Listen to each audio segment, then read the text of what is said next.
दोस्तों, हम सभी में ऐसा कोई व्यक्ति नहीं है, वो शायद ही होगा, जो शहीद भगत सिंह को नहीं जानता। जब हम भगत सिंह का नाम लेते हैं तो अंदर से एक गर्व की अनुभूति होती है। हमें ऐसा लगता है कि भगत सिंह आज भी हमारे बीच हैं। उनका हर एक छोटा से छोटा किस्सा वीरता से भरा हुआ है। वो बचपन से ही बहुत ही वीर बलवान थे। उनकी सोच देशभक्ति की ओर थी और इसीलिए उनकी इस सोच ने उन्हें राष्ट्रभक्ति की ओर मोड़ा। देशभक्ति क्या होती है, क्यों उन्होंने ये ज्वाइन की, इसके ऊपर हम चर्चा करेंगे आज। लेकिन ऐसा क्या हुआ कि शहीद आजम भगत सिंह ने ये कहा था कि मैं नास्तिक हूं। आखिर मैं नास्तिक क्यों हूं? इसके ऊपर विभिन्न प्रकार की किताबें भी लिखी गई। तो हम इस सीरीज में चर्चा करेंगे इसी के ऊपर कि मैं नास्तिक क्यों हूं। ये भगत सिंह के ऊपर लिखा गया लेख है। तो सबसे पहले हम एक छोटी सी चर्चा कर लेते हैं कि भगत सिंह की तत्कालीन परिस्थितियों में क्या गुजरा। हम सभी जानते हैं कि भगत सिंह किसी व्यक्ति विशेष का नाम नहीं, हमारे राष्ट्रीय आंदोलन को एक ऐतिहासिक युग की नई चेतना का नाम ही भगत सिंह है। कांग्रेस को ओपी ह्यूम नामक एक अंग्रेज ने बनाया था, जिसका उद्देश्य था कि नव शिक्षितों को राजभक्त बनाना। उस समय पर उन्हें मॉडरेट कहा जाता था। वे वास्तव में राजभक्त थे।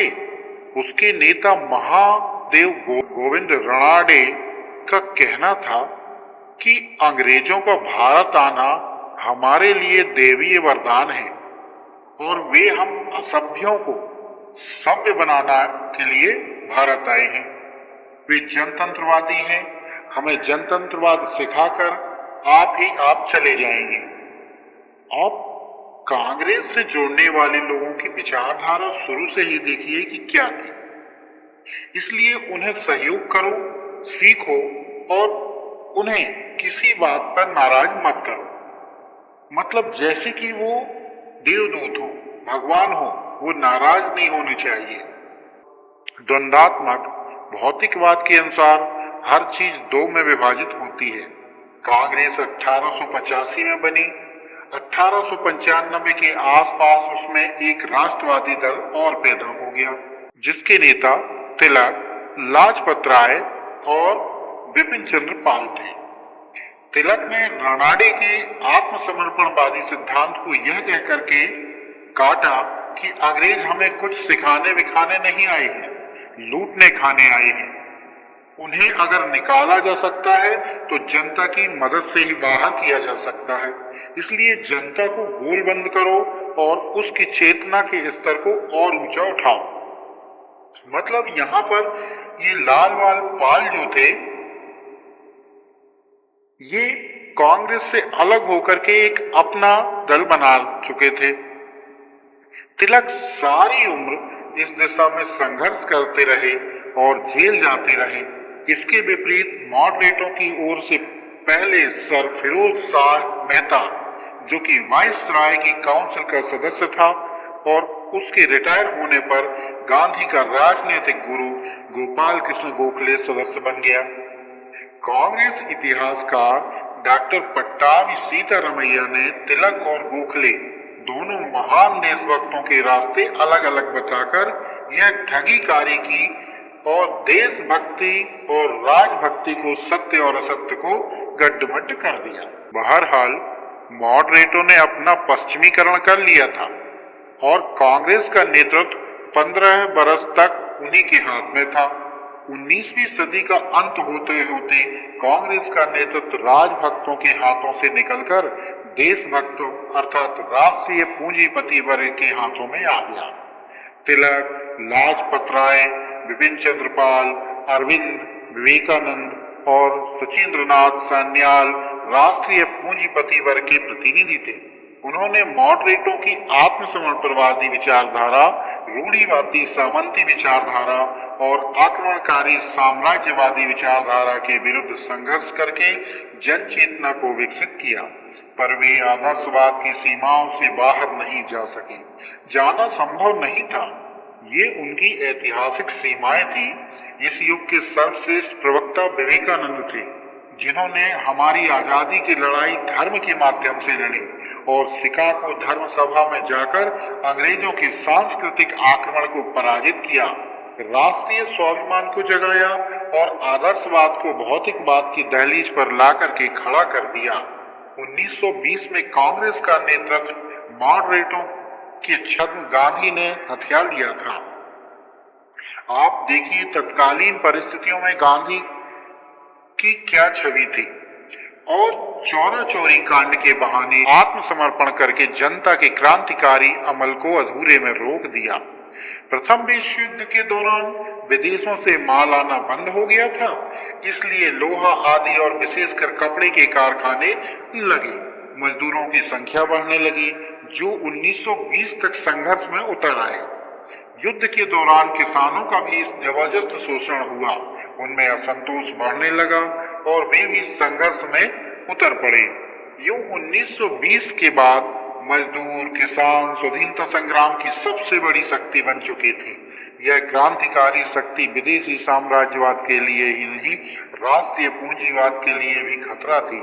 इस खतरे को भांपकर राष्ट्रवादी नेता जैसे C.R. दास और लाजपत राय ने भी आजादी का झंडा फेंककर आत्मसमर्पणवादी गांधी के पीछे लामबद्ध हो गए। आजादी का जो झंडा राष्ट्रवादियों ने फेंक दिया था, उसे कम्युनिस्ट पार्टी ने नहीं, भगत सिंह और चंद्रशेखर आजाद के हिंदुस्तान समाजवादी प्रजातंत्र संघ ने उठाया।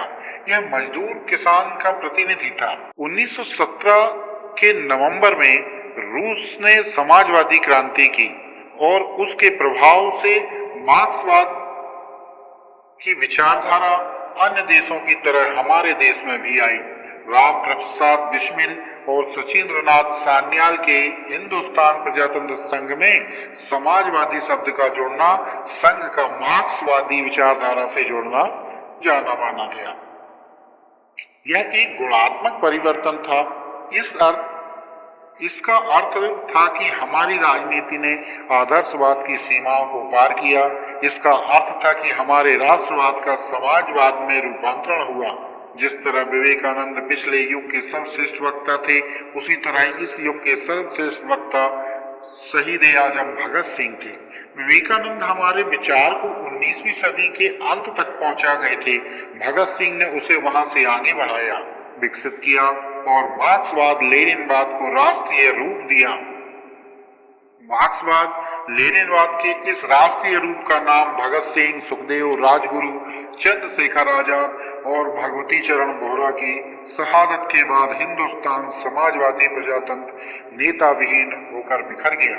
संघ के बिखर जाने के बाद भगत सिंह विचारधारा की बहुत ही उपेक्षा होने लगी और कांग्रेस के आत्मसमर्पणवादी मॉडरेट नेतृत्व को तो यह उपेक्षा करनी ही थी। कम्युनिस्ट नेताओं ने भी की। उन्होंने भगत सिंह और उनके साथियों को आतंकवादी और अपने को मार्क्सवादी बताया, लेकिन उनका मार्क्सवादी करनी नहीं, कथनी मात्र था, क्योंकि कांग्रेस की कथनी और करनी में जमीन आसमान का फर्क था। भगत सिंह और उनके साथियों ने अपने महान बलिदान से क्रांति का जो रास्ता चुना था, उस पर चलने की बजाय उन्होंने कम्युनिस्ट पार्टी को कांग्रेस हाईकमान का दुमछल्ला बना दिया। दूसरे शब्दों में उन्होंने मार्क्सवादी की कुर्सियां तो हथिया ली, मगर वे कुर्सियां सख्त थीं, इसलिए उन पर बकौल गोर्गी बर्नस्टीनवाद अर्थात गांधीवाद की नर्म नर्म गद्दियां रख ली गई। तो इस प्रकार से देखा गया कि तत्कालीन परिस्थितियों में किस प्रकार से इन शिक्षित नवयुवकों को देशभक्त की जगह पर आतंकवादी का तमगा दे दिया गया। दोस्तों, यह जानकारी आपको अच्छी लगी हो तो चैनल को सब्सक्राइब कीजिए, वीडियो को लाइक कीजिए।